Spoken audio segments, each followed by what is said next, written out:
So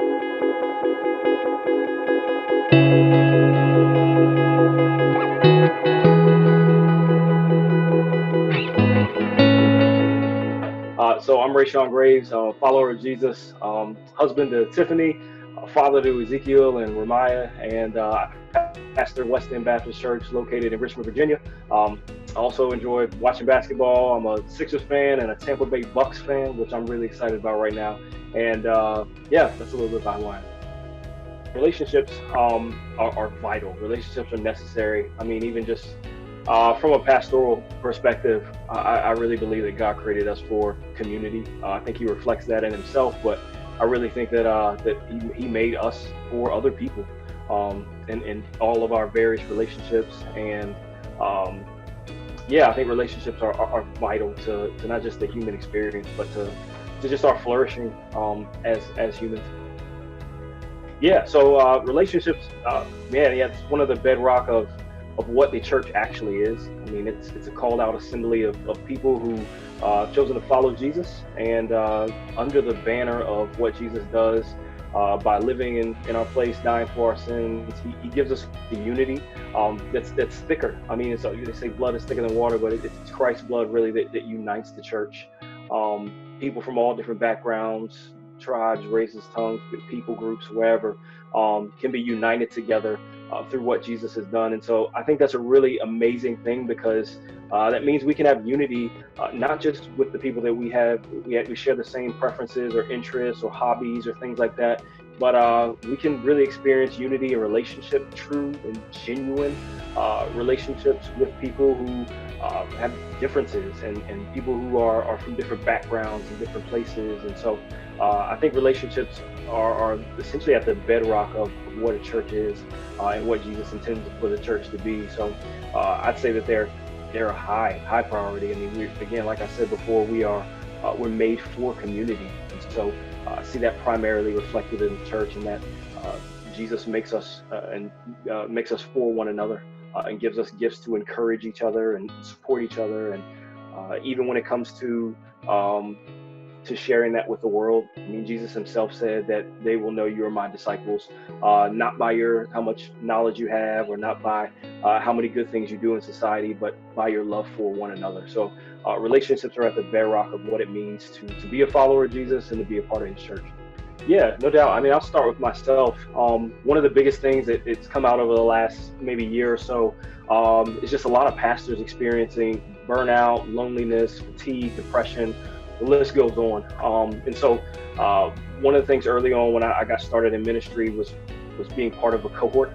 The cohort of guys called Leaders Collective, and it was just pastors who and church planners who got together, not just to go over information, to learn things about what it means to lead a church, but to really experience, what the Bible calls fellowship, to experience relationships real time. I mean, to people you can be real with and open and honest with about who you are and what God's doing in your life, and your struggles, your fears, your victories, having someone there to bear your burdens and things like that. So from the jump, I mean, that's something that I've wanted that I know I need as a pastor and as a leader, because loneliness, burnout, fatigue, all of those kinds of things are pulling at you constantly. And with those other pastoral relationships, the theme of the Leaders Collective was pastors need friends. And so with those friends there, even if they're people that I just talk to on the phone, or people that I Skype, or Marco Polo, I really just get some real encouragement. I mean, it wasn't to this past week where a couple guys who are part of that just reached out, and we just had a digital conversation, and it was great. Just through FaceTime, and so there's been encouragement in that, and that's vital to me and to my soul and to the work that I do. But even within the church, I mean, we talked about it all the time just over the past year about not just having not just believing the right things about God and the Bible and what Jesus has done, but really seeing that shape who we are as a people, and particularly shaping our relationships. So we called it, as another pastor called it, gospel doctrine, but gospel culture, and really having a culture where people can come in um, with however God has made them, who He's made them to be, and they can be a part of experiencing meaningful relationships. Again, that have been achieved for us in the gospel, where we can be honest about who we are. We can put our burdens on the table. We can celebrate and rejoice with one another. We can weep with one another when we're going through struggles. We can be open about our fears and our worries. And again, there's this environment where there's no finger pointing or elevating ourselves above each other, but uh, three words that we've used to describe it are gospel, safety, and time. Those are the things that we really want to mark the relationships that happen within the church, because again, that's important. I mean, if Jesus says that we'll know that people will know that we're his followers by our love for one another, we really want those relationships to be marked by exactly what he wants them to be marked by, love. And so again, we see that by giving each other a lot of the gospel, which tells us that, hey, Jesus died for our sins and he forgives us so we can forgive one another. A lot of safety, which means that we can be a place where people can open up about themselves in a real way, figure out what God is doing in their lives, and wrestle even through hard things. But then a lot of time too. I mean, change doesn't happen overnight. It doesn't happen even over long seasons of time. And so we just want to be a people who are patient, who walk with each other through all kinds of circumstances and the highs and the lows of life, and to really be there to support one another, because we see that Jesus is that patient and that loving and that caring and encouraging to us. And so that's what it looks like within the church. In the broader community, our particular model, or the way that we do church, is we don't necessarily have like ministry set up where we got like a cooking ministry or a motorcycle ministry or a basketball ministry, but we really see people as the ministry of the church. And so we tell people all the time that, hey, if there are people that you're encountering on a regular, everyday basis, whether it's your coworkers or your neighbors or people you run into in the grocery store, and you're building relationships with them, real-time relationships that are actually happening, that people that I'll never actually reach, people that I might not ever meet, they may never set foot in the church. We tell the people that, hey, listen, you're the ministry of the church. You're the ministry of West End Baptist Church. And so what can we do as a church to love you, to serve you, even to help resource whatever relationships you've got going on? I mean, if there's a cookout or something that you want to have your neighbors over, how can we send people over there? Can we buy you some food? If there's things where you see people out with works of justice, and you see people maybe who are homeless or marginalized, and you want to make connections and relationships in that aspect, how can we bless that? How can we bring you up in front of the church and let people know, hey, this is what you're doing to really reach people and to build relationships, and even help see those people become followers of Jesus.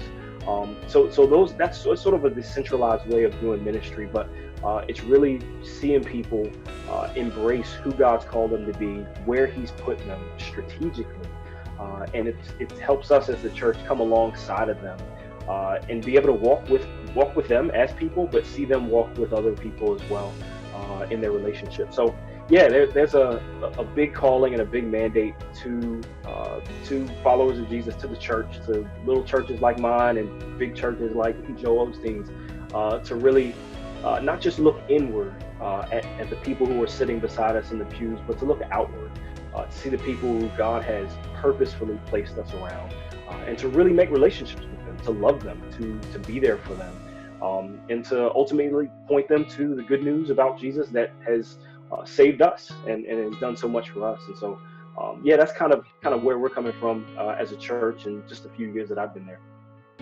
Yeah, as I said before, I mean, I could repeat it all day, but God creates us for community.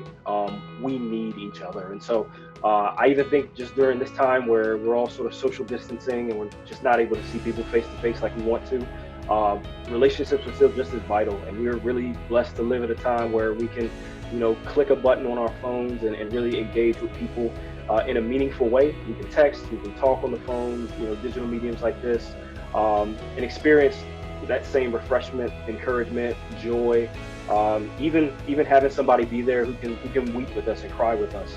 So yeah, I would say don't move inward even during times like this, or even times that aren't like this. Don't move inward. Move outward towards others, to love them, to care for them, to ask how they're doing. I mean, that goes a long way with people, and I know that's gone a long way with me. Just as a person, the friendships and relationships that I have around me.